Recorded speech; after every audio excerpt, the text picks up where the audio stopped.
Lectura espiritual, retiro mensual, mes julio. Ven Espíritu Santo, llena los corazones de tus fieles y enciende en ellos el fuego de tu amor. Envía tu Espíritu y serán creados, y renovarás la faz de la tierra. Oh Dios, que habéis instruido los corazones de los fieles con la luz del Espíritu Santo, concédenos, según el mismo Espíritu, conocer las cosas rectas y gozar siempre de sus divinos consuelos. Por Jesucristo nuestro Señor. Amén. Unidad de vida. En una homilía que San José María Escrivá de Balaguer pronunció en la Universidad de Navarra el 8 de octubre de 1967, rememoraba: yo solía decir a aquellos universitarios y a aquellos obreros que venían junto a mí por los años 30 que tenían que saber materializar la vida espiritual. Quería apartarlos así de la tentación tan frecuente entonces y ahora de llevar como una doble vida. La vida interior, la vida de relación con Dios de una parte y de otra, distinta y separada, la vida familiar, profesional y social, plena de pequeñas realidades terrenas. Y enseguida, dirigiéndose con gran fuerza a la multitud que le escuchaba, añadió: hay una única vida, hecha de carne y espíritu, y esa es la que tiene que ser en el alma y en el cuerpo, santa y llena de Dios. A ese Dios invisible lo encontramos en las cosas más visibles y materiales. El concepto de unidad de vida que desarrollan esas palabras fue uno de los aspectos centrales de la vida y enseñanza de San José María. Dos textos del fundador del Opus Dei pueden servirnos de base para realizar este breve análisis. La fisonomía espiritual propia del Opus Dei, enseñará con fuerza al fundador, se caracteriza por la perfecta unión del aspecto ascético con el apostólico, que están armónicamente fundidos y compenetrados con el carácter secular de la obra y con la condición también secular de sus miembros.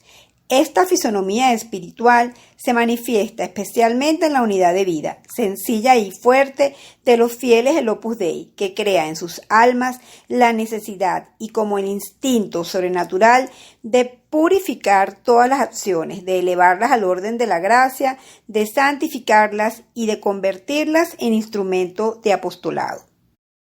Los fundamentos de la unidad de vida. El designio divino.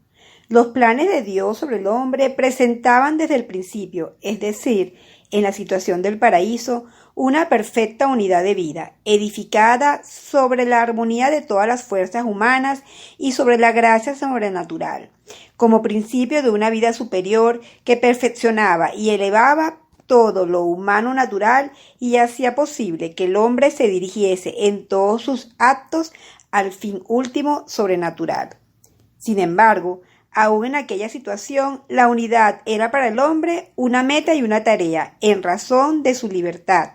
Dios hizo al hombre desde el principio y lo dejó en manos de su libre albedrío. Cuando Adán pecó, al rebelarse su voluntad contra la de Dios, se desencadenó a la vez una rebelión en sus fuerzas inferiores. La armonía humana quedó profundamente herida. Además, como otra fuente de discordancia interior, el mundo material se tornó hostil al hombre. Solo la gracia que nos ha ganado Jesucristo, al sanar y elevar la naturaleza, restituye al hombre un principio de unidad capaz de hacer posible que todos los actos se encaminen al fin sobrenatural. Para esto, junto con la gracia, el cristiano recibe las virtudes infusas y particularmente la caridad, fuente próxima de los actos sobrenaturales que le unen efectivamente con Dios y forjan así la unidad de la existencia humana. Correspondencia a la gracia. Pero la gracia sola no basta.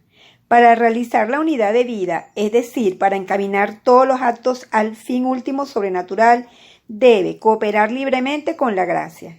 Esa cooperación no se realiza sin esfuerzo personal, sin lucha contra las tendencias desordenadas que la naturaleza humana ha heredado con el pecado original. Por eso Dios nos pide lucha. Al crecer en gracia, el alma pasa del empeño por añadir y sumar a una unidad superior que abarca más, de modo que esos actos que al principio parecían dispersos van estando cada vez más explícitamente informados por la caridad, hasta que llega un momento en que el alma no los experimenta como diversos. Rectitud de intención. La lucha del cristiano por corresponder a la gracia en los más diversos campos de su actividad se inicia por la decisión firme y operativa de identificar su voluntad con la de Dios. Así, la unidad de vida se va forjando mediante ese querer exclusivo del orden a Dios como fin último en cada acción. Esto es lo que hace buena a la voluntad, otorgando al hombre la rectitud de intención. Por eso, en la enseñanza de San José María, el núcleo de la lucha cristiana por la unidad de vida es sencillo y claro: buscar siempre y en todas las cosas solamente el amor y la gloria de Dios. Este vivir en presencia de Dios se convierte así en el nervio de la unidad de vida. Unidad de vida, plenitud de la caridad, presencia de Dios, sentido de la filiación divina, realidades que en la enseñanza del fundador del Opus Dei se nos manifiesta en su más íntima conexión. Aspecto de la unidad de vida. Desde esta perspectiva unitaria de la vida cristiana se descubre la posibilidad concreta de superar algunos dilemas que proceden de la descomposición de las fuerzas naturales por el pecado original y los pecados personales. Son las contraposiciones: natural-sobrenatural, contemplación, acción, santificación, personal empeño apostólico, doctrina-vida, obediencia, libertad, etc., que nuestra naturaleza humana herida experimenta de alguna manera, pero que no pueden elevarse a la categoría de principios constitutivos, confundiendo la dignidad de la naturaleza con los síntomas de su parcial corrupción. En las enseñanzas de San José María, la superación de estos dilemas es una consecuencia natural y necesaria de la vida cristiana, buscada en plenitud y por primera vez en la historia de la Iglesia exigida al cristiano corriente, al hombre de la calle, no a pesar de su situación en el mundo, sino precisamente a través y mediante esa condición suya en las realidades temporales. Lo humano y lo divino. Entre esas manifestaciones o aspectos de la unidad de la existencia cristiana hay que señalar, en primer lugar, la unión de lo natural y lo sobrenatural, de la naturaleza y la gracia, que no es justaposición, sino sanación, perfección y elevación de lo humano al orden sobrenatural. La enseñanza del fundador del Opus Dei presenta constantemente una visión de encarnación, no de sustitución, de lo divino en lo humano. Dios nos quiere muy humanos, que la cabeza toque el cielo, pero que las plantas pisen bien seguras en la tierra. Si viviendo en Cristo tenemos en Él nuestro centro, descubrimos el sentido de la misión que se nos ha confiado. Tenemos un ideal humano que se hace divino. Nuevos horizontes de esperanza se abren ante nuestra vida y llegamos a sacrificar gustosamente, no ya tal o cual aspecto de nuestra actividad, sino la vida entera, dándole así, paradójicamente, su más hondo cumplimiento. Cierta mentalidad laicista y otras maneras de pensar que podríamos llamar pietistas coinciden en no considerar al cristiano como hombre entero y pleno. Para los primeros, las exigencias del Evangelio sofocarían las cualidades humanas. Para los otros, la naturaleza caída pondría en peligro la pureza de la fe. El resultado es el mismo: desconocer la hondura de la encarnación de Cristo, ignorar que el Verbo se hizo carne, hombre y habitó en medio de nosotros. La vida ordinaria. Al ser muy humanos y muy divinos, como expresión de la unidad interior de lo natural y lo sobrenatural, se corresponde externamente otro aspecto capital en la enseñanza y en la vida del fundador del Opus Dei, al que ya desde el inicio de estas páginas se ha hecho necesariamente referencia, la santificación de todas las actividades humanas, el encuentro con Dios, el amor a Dios en todas y cada una de las acciones por intrascendentes que parezcan. No hay otro camino, hijos míos. O sabemos encontrar en nuestra vida ordinaria al Señor o no lo encontraremos nunca. El trabajo es así, oración, acción de gracias, porque nos sabemos colocados por Dios en la tierra, amados por Él, herederos de sus promesas. Es justo que se nos diga, ora comáis, ora bebáis o hagáis cualquier otra cosa, hacedlo todo a gloria de Dios. Contemplación y acción. Desde el cultivo de los saberes más abstractos hasta las habilidades artesanas, todo puede y debe conducir a Dios, porque no hay tarea humana que no sea santificable, motivo para la propia santificación y ocasión para colaborar con Dios en la santificación de los que nos rodean. La luz de los seguidores de Jesucristo no ha de estar en el fondo del valle, sino en la cumbre de la montaña, para que vean nuestras buenas obras y glorifiquen a nuestro Padre que está en el cielo. Contemplación y acción, enseña San José María, no se contraponen, sino que se requieren mutuamente. La unidad de vida en su superación de la disyuntiva entre acción y contemplación conduce a que los cristianos sean, en frase 1000 veces repetida por el fundador, almas contemplativas, en medio de la calle, del trabajo, con una conversación continua con nuestro Dios que no debe decaer a lo largo del día. Si pretendemos seguir lealmente los pasos del Maestro, ese es el único camino.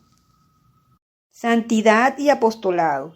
La superación, no solo teórica, sino también práctica, de la posible contraposición entre ocuparse del propio perfeccionamiento y dedicarse al servicio de los demás, al apostolado, surge de nuevo de la visión hondamente cristiana de todas las cosas, de una visión que parte del misterio de Cristo. No es posible separar en Cristo su ser de Dios hombre y su función de Redentor. No es posible, pues, tampoco en nosotros separar nuestro ser de hombres divinizados, santificación, de la función de corredención, apostolado. Esta necesaria unidad entre santificación personal y apostolado es exigencia de la caridad, que es constitutivamente una única virtud que hace posible el amor sobrenatural a Dios y a los hombres por Dios. El apostolado, esa ansia que come las entrañas del cristiano corriente, no es algo diverso de la tarea de todos los días. Se confunde con ese mismo trabajo, convertido en ocasión de un encuentro personal con Cristo. Identificación con Cristo. Después de este breve recorrido por las enseñanzas del fundador del Opus Dei acerca de la unidad de vida, resulta patente que podrían desarrollarse mucho más los diversos aspectos que en estas páginas han sido apenas apuntados. Para terminar, parece oportuno considerar de nuevo la esencia cristocéntrica de la unidad de vida en todas sus manifestaciones. Por eso, la lucha interior por identificarnos con Jesús consiste en ir dejando que su vida se manifieste en nosotros, de manera que pueda decirse que cada cristiano no es ya alter Cristo, sino ipse Christus, el mismo Cristo. La Santa Cruz ocupa un lugar central en la obra de la redención y, en consecuencia, en la identificación de cada uno con Cristo. Cuando luchamos por ser verdaderamente ipse Christus, el mismo Cristo, entonces, en la propia vida, se entrelaza lo humano con lo divino. Todos nuestros esfuerzos, aun los más insignificantes, adquieren un alcance eterno, porque van unidos al sacrificio de Jesús en la cruz.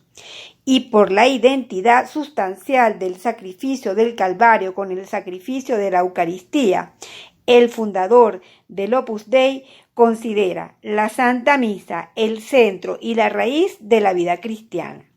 No es un hecho que pasa, sino realidad sobrenatural y perenne que empapa todos los momentos del día. De esta forma, se llega a alcanzar una unidad de vida consistente en que la entera existencia del cristiano sea, en cierto modo, una misa. Se trata de conseguir, como decía San José María, que la vida entera se convierta en una continua alabanza a Dios, oración y reparación constantes, petición y sacrificio por todos los hombres, y todo esto en íntima y asidua unión con Cristo Jesús en el santo sacrificio del altar. Es voluntad de Dios que su Madre María Santísima sea mediadora de nuestra identificación con Jesús, de modo que quien es madre de Cristo según la naturaleza humana, sea también madre según la gracia de todos los hombres, llamados a ser ipse Christus. Ella, en efecto, cooperó con su caridad para que nacieran en la Iglesia los fieles, miembros de aquella cabeza de la que es efectivamente madre según el cuerpo. Por tanto, el trato, la devoción, el amor a la Santísima Virgen no es algo yuxtapuesto a la esencia cristocéntrica de la vida sobrenatural, sino que fortalece la unidad de vida centrada en el amor a Dios en Cristo. Como recomendó de 1000 formas Monseñor Escrivá de Balaguer con su palabra y con su ejemplo: si buscáis a María, encontraréis a Jesús. Te damos gracias, Dios Todopoderoso, por todos tus beneficios, que vives y reinas por los siglos de los siglos. Amén.